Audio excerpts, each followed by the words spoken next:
We're now going to talk about games that have amazing openings and why they have amazing openings. You're not going to see FF7 Remake here, by the way. You're just not. That game has an amazing opening and a great tutorial. Persona 5, which BG just mentioned, is another one that isn't on this list, but also has an amazing hook opening. Joker's in the casino, which you don't know whose palace that is until you get to it. And he has a little thing, which is probably the treasure. Yeah. And then he gets his ass beaten down. Yes. And he finds out that there's a traitor.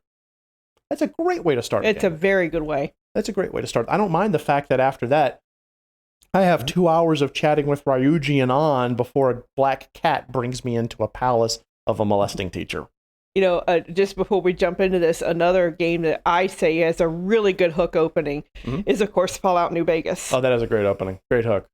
Great hook. And the tutorial, which is where you make your character, is all done inside of a house where a doctor's basically checking your noodle. Absolutely. Fantastic way of presenting it.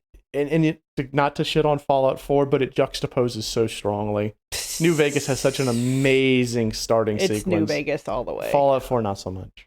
Okay, so let's go into what they think are the best game openings. Let's talk about this. So the very first one is Mass Effect 2. So I have never played Mass Effect, but I have watched the opening to Mass Effect 2 more times than I can count, specifically to teach you guys.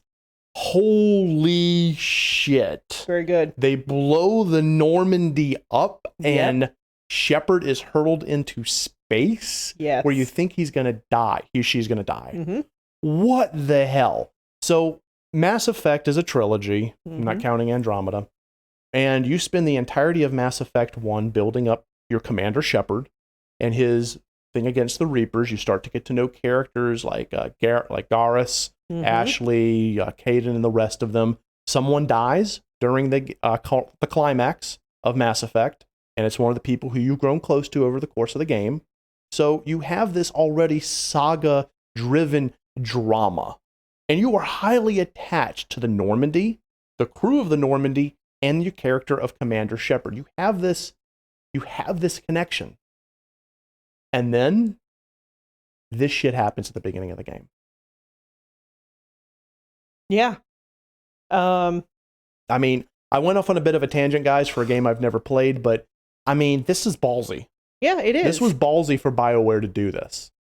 And it worked. It worked. Yeah, they took a gamble and it worked. BG, that's a tall order for homework. I don't think we can play all 3 of those games by next week. Besides, I don't actually have the Legendary Edition, so I have no way of doing that. So there it is. Yeah. Okay, this is one game. This is a game, The Ghost of Tsushima, I have not played. Me neither. I haven't even seen any footage from it. But upon reading it, they do pretty much the same thing. This is a what the hell hook.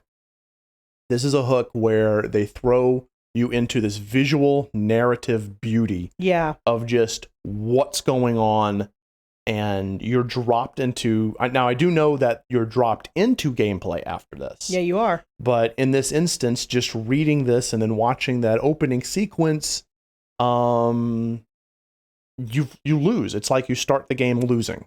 And that's actually a good, strong thing. It's a very strong thing, and they also... this is what uses in media res. Because you start off in the middle of a battle. Yes. So, and then of course, Jin is going through his redemption and revenge arc, which is great if that's the kind of story it is. So they hit you really hard in the gut with the reason for needing this early on, and that's fantastic. God of War. Actually, all God of War games really start with the same thing. Kratos is mad. But God of War 3 is the big one. It has the best opening scene. I have seen this footage. It is very good. It is. Zeus has always been a badass in the God of War series, but it's always been Kratos versus Ares, Kratos versus whoever else has pissed him off. Now it is the God of Gods.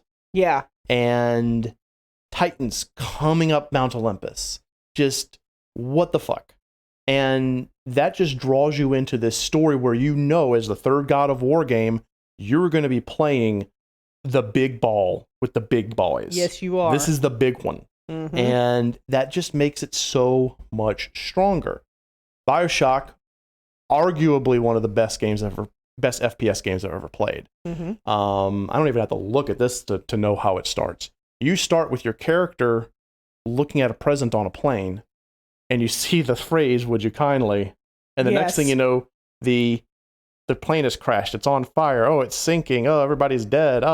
And then you get to the little bathysphere area, and you take the bathysphere down into Rapture, and the view, the vista, that's that visual. Oh, the visual of Rapture. Of Rapture as it comes into play, where the Andrew Ryan is giving his opening speech. And what a speech it is. And it just pulls you into, and then the doors to the bathysphere open, and you're in this city that's in a state of ruin. Because Rapture's already gone through its rapture. Yeah, it has. And it's just, at that point, you're having to deal with the splicers trying to kill you. You have Atlas guiding you through because he wants to help you. I say using air quotes because if you know the game, you know who Atlas is. And you go through this amazing scenario, but the opening of the game literally just makes you go, the hell. One moment I was on a plane, the next moment I'm going down into Atlantis. Yeah, exactly. Full disclosure before we go to the next one. I've never played anything but the first Assassin's Creed, but I did watch the opening of Assassin's Creed 2, and I fucking love Ezio, and if I ever pick up Assassin's Creed games, it will be Assassin's Creed 2, Brotherhood and Revelations. Yeah. This is another one where your quote-unquote main, Desmond Miles, he broke out of the place that was holding him in the original, and, you know, that's how that game ends, and then you go into Ezio's Animus. Yep. But like all the Assassin's Creed games, you start already in the Animus. You start as the assassin. Yes. And boom, next thing you know, there's scenes of betrayal. There's scenes of setting it up that where basically you're going to be going through this guy's life. Yes. You go through Ezio's life story. So, good one. Someone mixed up Ferrari. What do you say? Someone mixed up Ferrari with the Auditore family. But yes, the Assassin's Creed, the Ezio saga is considered by many to be the best. Yeah. Maybe I'll play it one day. The Last of Us. I know people are house divided on the sequel, but the first one took my breath away. It is still the best stealth game I've ever played, and I am a huge fan of the Metal Gear Solid series. The opening sequence where you're with Joel and Sarah, I think it's Sarah, his daughter. Yeah. And suddenly the outbreak begins. Yeah. And you as Joel pick up Sarah and start running with your neighbors. And during that escape, Sarah's hit by the infection. Yeah. Or actually, she's shot. She's shot by a soldier by accident.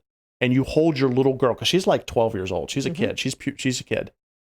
And you hold your little girl in your arms as she dies. Yeah. And that's the start of The Last of Us.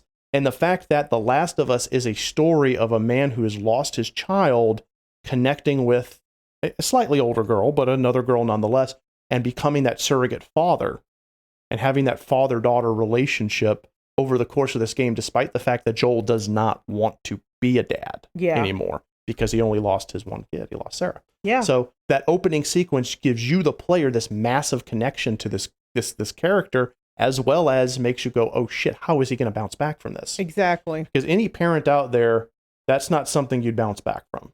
You don't bounce back from losing a child. No, you don't. Okay, Star Wars Forces Unleashed. Have not played this game, but it's Star Wars, and you play Vader in the opening. I really don't need to say anything else. Yeah. You don't need to say anything else. You get to be the man. Yep. You get to control the Sith Lord of Sith Lords, the most iconic villain in science fiction history. Yeah. Honestly, the game afterwards could have been... It doesn't matter. You get to play Vader. So, yeah. And then, of course, this one here, this game.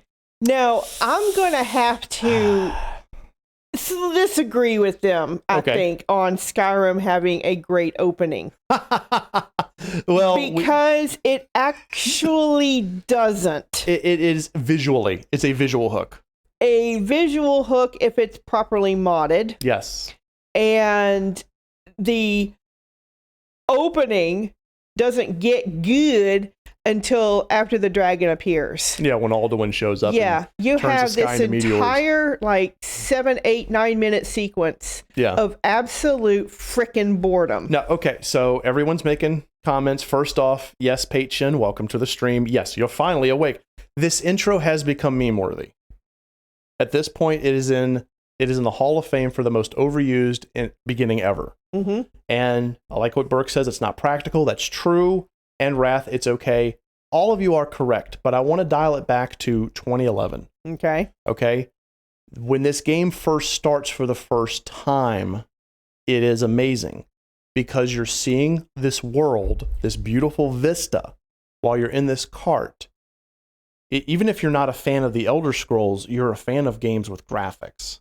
That's true. And you love the beauty. The screenshot does not do it justice. Even the vanilla graphics, which look like ass compared to the modded graphics. Mm-hmm. It's an amazing vista of a mountainside and a mountain country and the snow finally fades as you go off the snow line down into Helgen. Yeah, it's a visual hook. It is not a narrative hook because they actually changed the dialogue pretty heavily. Yeah. Ralof is okay. He's all right. The thief who ends up getting shot in the back is annoying.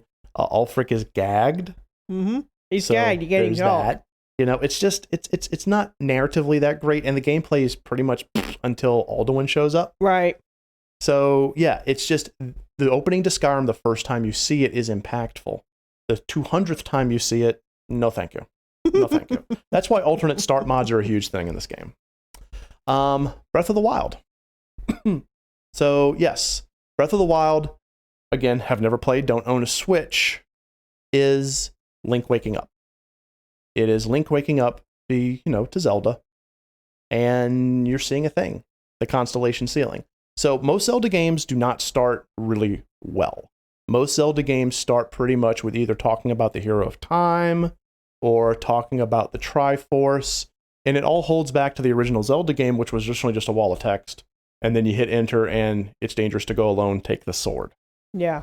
Breath of the Wild is trying to be more cinematic, and it does have a very visual hook beginning. This is interesting. I think BG speaks for a lot of us who have been around the block a few times with these games and these openings. It's great that there's an early visual hook, okay? And you're like, yeah, that's okay. But if it's been done before, then you want to know, well, how's the game? Right. Well, I like what Wrath said about the intro to Half-Life. And Half-Life and Half-Life 2 have amazing narrative-based intros. And what makes the Half-Life and Half-Life 2 intros far superior, keep in mind they're older games, than the Skyrim, is that while you're watching the intro to Half-Life and you're on the tram heading into Black Mesa, or Half-Life 2 and you're heading into City 17, there are many other things happening around Gordon. It's not just Gordon on a tram. It's Gordon on a... I almost knocked my camera. It's Gordon on a tram watching the people of Black Mesa begin their experiments and certain things and people clocking in. There's a life to it. At the beginning of Half-Life 2, there's people on the train into City 17 and they're commenting on the situation and G-Man's talking to you. And then you get out and there's life. What is there in Skyrim other than the vista? Correct. And I agree with BG. I'd like graphics. The game is good. That's great. But like him, I've seen too many good graphics, but a bad game. Yeah. And, you get jaded. You do. So, when I see a game and it's got this great early graphic visual hook, I'm just like, yeah, whatever. What's the game like? Yeah. So, that's kind of where we're at. I agree. And KV is reminding us, Ocarina of Time started with a short dialogue and a first-person fly around with Navi, right? It's a very short game. It's a very short intro. Yeah, it is short. It's very short. It's brief, and the Navi lands on Child Link, and that's it. That's it. You're there. Breath of the Wild is more cinematic. Yeah, and it works. And then there's this game. This game is amazing. Marvel's SpiderMan. If you don't have this game and you have the ability to get it, I think it's like PS4. I'm pretty sure it's Xbox. Get this game. This game is so good. A friend of ours, Giba, lent it to me. It is great. And it's just literally starts off like you'd expect a Spider-Man story to start. Yeah. So, you get to control them. Yeah, you get to control him and use your spider webbing and jump from building to building pretty early, like almost right away. Yeah. That's exciting. That's a good hook. What I love about the intro to Spider-Man is as soon as Peter Parker jumps out of that window, you're thinking it's a cutscene and you're not. You're playing. Yeah. You know. So anyway, these games, all of them, all have one thing in common for their hooks. Mm-hmm. They immediately draw the player's attention to what it is they're trying to push, whether it be gameplay, graphics, cinematics, storyline, emotion, etc. They immediately punch that forward. And that's where you as the game developer have to decide what is it about your game you want to punch in those first few minutes, those first super important minutes. Do you want to punch forth the emotion? Do you want to punch forth the beauty? Do you want to punch forth the interactivity? What is it about your game that is the most important thing for the player to get? That's what your hook has to be. Yeah.